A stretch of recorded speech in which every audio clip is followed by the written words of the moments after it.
The gallery just sort of said, we would like to include you in doing a commission, and I said, well, I'd love to do a painting based along the people that actually made this building and have them as the art.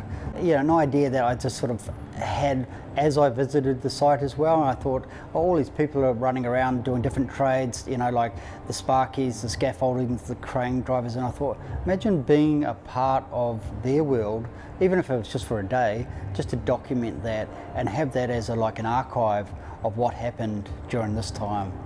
Like Andre down the very last panel, I mean, he was doing sort of like 16, 18-hour days, and he was going up to the vending machine, so I'd sort of capture him going to get his chocolate fix for the day, all the different sort of stories that were going on in people's lives. And then the little sort of beautiful little parts where, say, John, one of the guys that's worked for Richard Crooks for 25 years, used to go and water a plant that was on site, so keeping this plant alive. So there's all these things that people wouldn't have a clue what went on during the 3 years of making the gallery.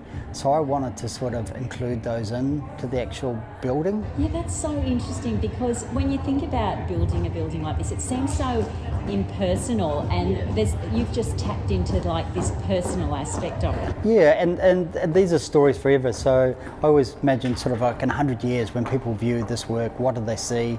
Is it like, oh, this is how people used to build these buildings, or what was going on? So it is like an archive of a building, and I wanted to build it on a substrate that was really hard and inflexible, like a building material, so the aluminium was something that I chose from that as well.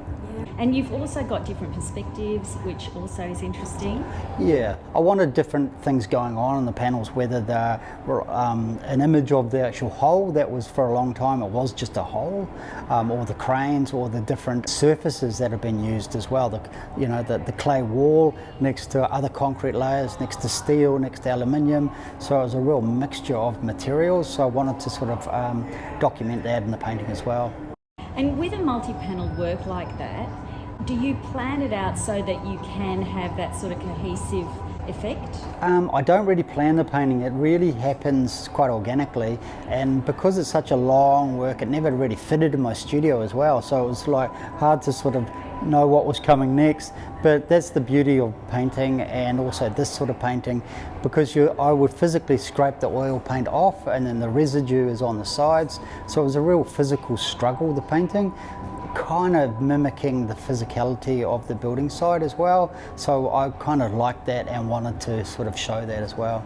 Well, you must be pleased with the hang, because it looks absolutely fabulous on this wall. Thank you so much. Yeah, I'm wrapped to be part of the gallery. I mean, this is incredible. Everyone's going to be, so shocked at how amazing this gallery is, and like it's a massive celebration for New South Wales Art Gallery.